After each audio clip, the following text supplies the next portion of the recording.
वक्फ विधेयक पर एनडीए एकजुट, विपक्ष का प्लान होगा फेल। क्या बदलने वाली है मुस्लिम वोट की सियासत? वक्फ संशोधन बिल को लेकर आप क्या सोच रहे हैं? सरकार क्या बिल को पेश करने के बाद लागू करा पाएगी? मोदी सरकार का ऐतिहासिक फैसला वक्फ को लेकर सही साबित होगा। आज लोकसभा में पेश होगा बिल, सभी दलों ने कसी कमर। नमस्कार, आप देख रहे हैं 24 अड्डा न्यूज, मैं हूं आपके साथ शुभम अवस्थी।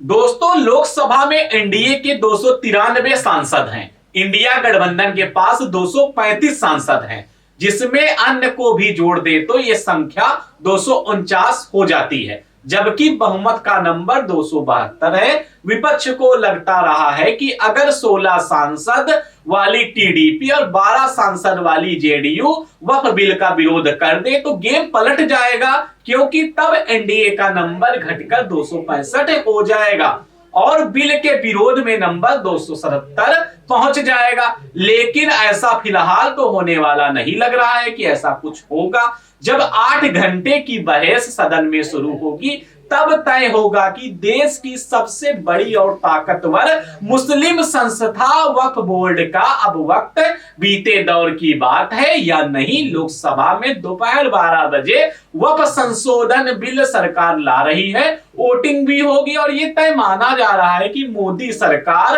अपने तीसरे कार्यकाल के सबसे अहम बिल पर जीत हासिल कर सकती है। अब नीतीश कुमार, चंद्रबाबू नायडू, देवगौड़ा, चिराग पासवान, मांझी, जयंत चौधरी की पार्टी ने बिल के समर्थन की हरी झंडी दे दी है।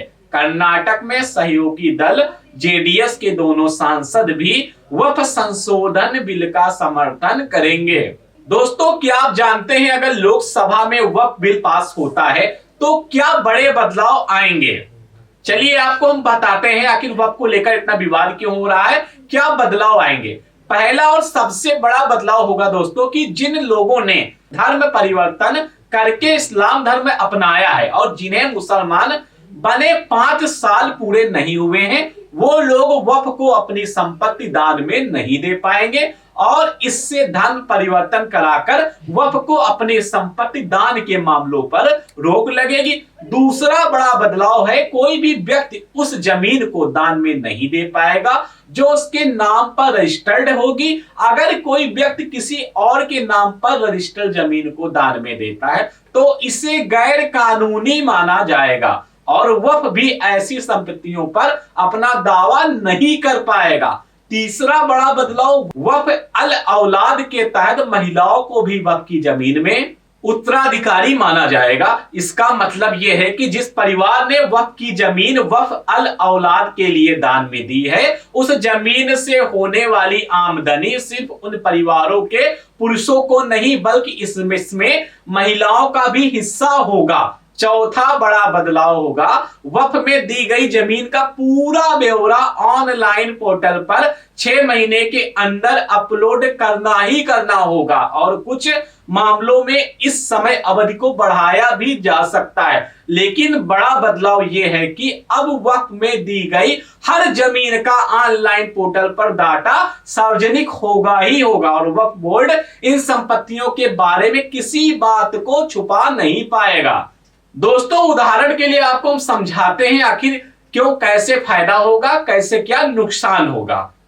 चलिए शुरू करते हैं, आपको बताते हैं कि मार्च 2019 में वक्फ को अपनी 8,72,000 संपत्तियों से सालाना 151 करोड़ रुपए की आमदनी होती थी, जो 5 साल बाद मार्च 2024 में सिर्फ 1,30,00,000 रुपए रह गई और वक्फ आज तक ये नहीं बता पाया है कि ऐसा कैसे संभव है कि उसे अपनी एक संपत्ति से हर महीने सिर्फ 1 रुपए की आमदनी हो रही है। आप भी सोचेंगे तो चौंक जाएंगे कि ऐसा कैसे हो सकता है। दोस्तों, 5वें बदलाव की बात करें तो 5वां बड़ा बदलाव है कि ये जिन सरकारी संपत्तियों पर वक्फ अपना अधिकार बताता है, उन संपत्तियों को पहले दिन से ही वक्फ की संपत्ति नहीं माना जाएगा। इसके बाद भी अगर यह दावा किया जाता है कि कोई सरकारी संपत्ति वक्फ की है तो ऐसी स्थिति में राज्य सरकार एक नामित अधिकारी से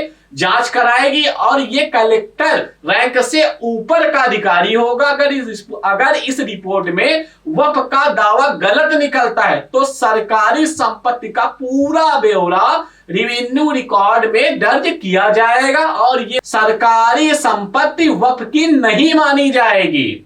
ये नियम उन सरकारी संपत्तियों पर भी लागू होगा जिन पर पहले से वक्फ का दावा और कब्जा है। कोई अन्य संपत्ति या जमीन वक्फ की है या नहीं है, इसकी जांच कराने के लिए सरकार को जरूरी अधिकार दिए गए हैं। इससे सबसे बड़ा बदलाव ये आएगा कि वक्फ बिना किसी दस्तावेज और सर्वे के किसी जमीन को अपना बताकर उस पर कब्जा नहीं कर सकेगा। उदाहरण के लिए वक्फ बोर्ड किसी गांव की जमीन को अपना बताता है तो ऐसे मामलों में वक्फ के दावों की जांच होगी और आगे वक्फ सबूत नहीं दे पाया तो उसका दावा खारिज हो जाएगा। मौजूदा कानून में वक्फ के दावों को बिना जांच के सही मान लिया जाता है और जिस व्यक्ति की जमीन पर दावा होता है उसे ही वक्फ की अदालत में जाकर इसे अपनी संपत्ति साबित करना होता है। दोस्तों, छठा बदलाव आपको बताते हैं।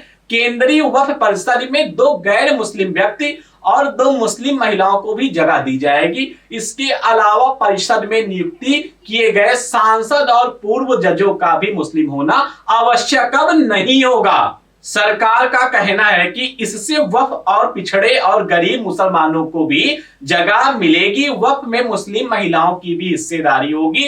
राज्यों के वक्फ बोर्ड में भी 2 मुस्लिम महिलाएं और 2 गैर मुस्लिम सदस्य जरूर होंगे और शिया, सुन्नी और पिछड़े मुसलमानों से भी एक सदस्य को जगह देना अनिवार्य होगा। इनमें बोहरा और आग खानी समुदायों से भी एक सदस्य होना चाहिए और ये सब वो समुदाय हैं जिनकी संख्या बहुत कम है और बाकी मुसलमानों से अलग होते हैं, क्योंकि ये तो ना तो दिन में 5 वक्त की नमाज पढ़ते हैं और ना ही हज की यात्रा पर जाते हैं। 7वां, सरकार ने दोनों मुस्लिम संप्रदायों के लिए अलग अलग वक्फ बोर्ड बनाने का भी प्रावधान इस कानून में जोड़ा है।